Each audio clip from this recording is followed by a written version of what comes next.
The Chicago Bears have given their fans some incredible highs over the years.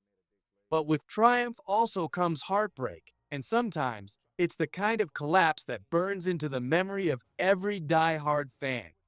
Today, we dive deep into a collection of the most gut-wrenching moments in recent Bears history, a reflection not just of failure, but of what could have been. Let's begin with one of the most agonizing plays in recent memory. Javon Wims' drop touchdown pass during the 2020 wild card matchup against the New Orleans Saints. It was the Bears' only playoff appearance that season, and the coaching staff rolled the dice with a trick play. The result?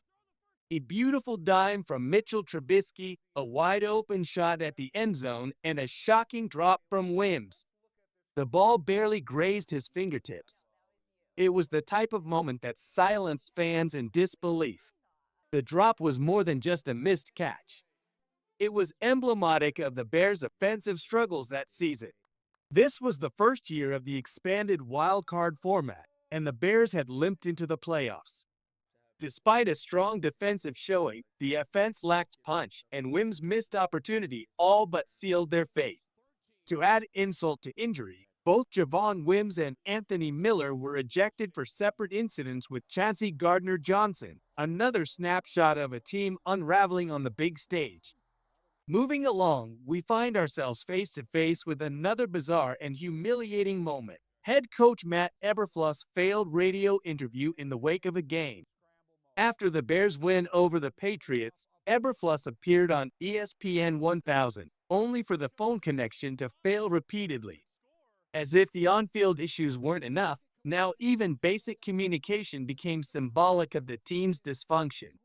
Fans and media alike saw it as a metaphor for the broader problem, a head coach disconnected not just literally, but from the moment. Eberflus' leadership would soon face even greater scrutiny. The Bears' 12-7 loss to the Washington Commanders in 2022 was another crushing low. Despite dominating the game statistically, over 390 total yards compared to Washington's 214, the Bears somehow lost. Velus Jones muffed a punt inside the 5. Justin Fields threw a pick after a ricochet off a lineman's helmet. And multiple red zone trips resulted in 0 points. What should have been a statement win in a rebuilding year turned into a disaster. Fans remember that game for Harrison's post-game rant and his complete loss of composure on set, ripping off his jersey in disbelief. Before we move to the final crash outs, make sure you subscribe to the channel, like this video, and don't forget to ring the bell icon. Join thousands of Bears fans who stay up to date on every game, every controversy, and every epic moment. This is your home for real Chicago Bears coverage, raw, honest, and unfiltered. Let's move on to more unforgettable Bears breakdowns.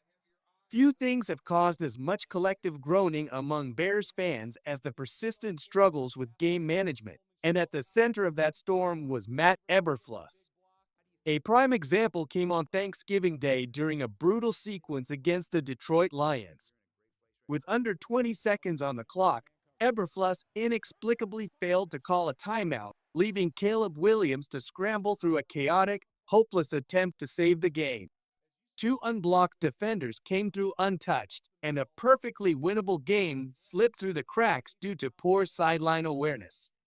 The reaction said it all: disbelief, rage, and ultimately resignation. Eberflus seemed lost, unable to manage even the simplest situational calls. It wasn't just one game. This pattern repeated itself all season long. Fans knew it. The media knew it. Even the players, in subtle ways, seemed to feel the same. Despite the heartbreak, there were moments that reminded Bears fans why they keep watching. One of the few bright spots came when the Bears finally snapped their losing streak against the Packers.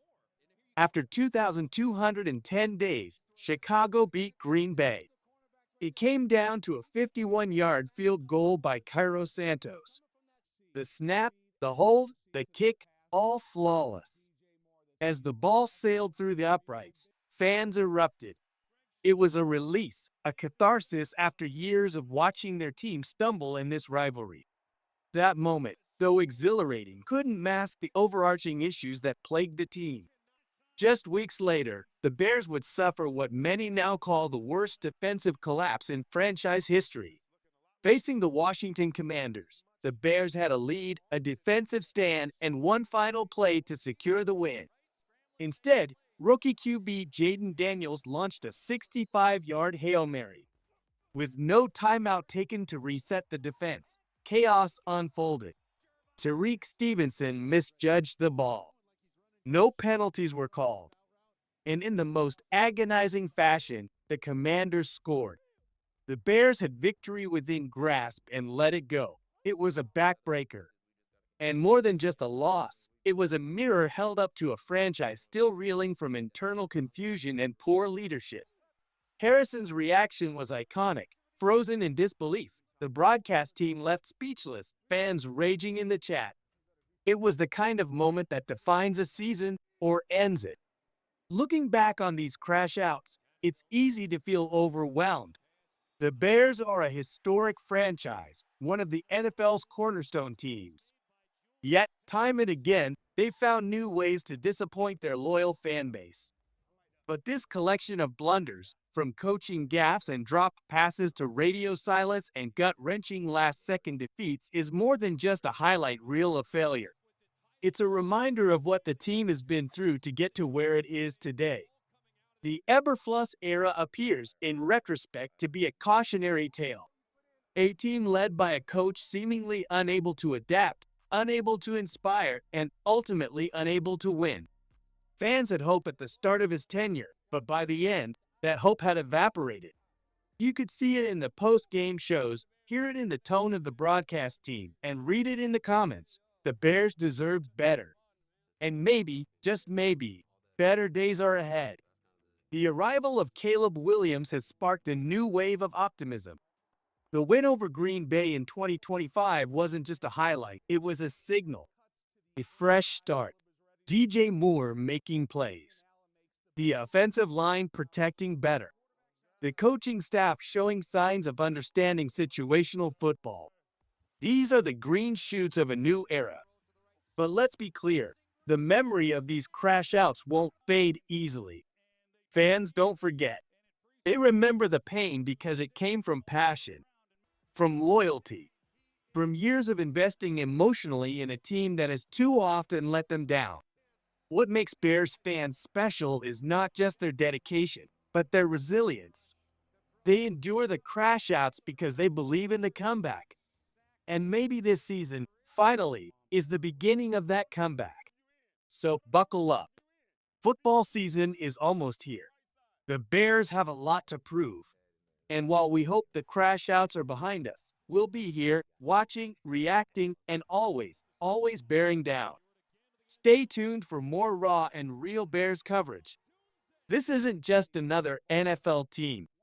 This is Chicago. And we're just getting started. Final thoughts in the wild journey of Chicago Bears football. The lows often feel unbearable, but they also make the highs that much sweeter. As fans, we endure dropped passes, failed coaching decisions, and heartbreak after heartbreak because we know the reward is worth it. These crash outs serve as reminders of what we expect, what we demand, and what we believe this team can be. Now, with a new era led by Caleb Williams and renewed energy in Hollis Hall, there's hope. There's belief. There's hunger. And as always, there's heart. This is more than just football. This is Chicago Bears football. We bear down together.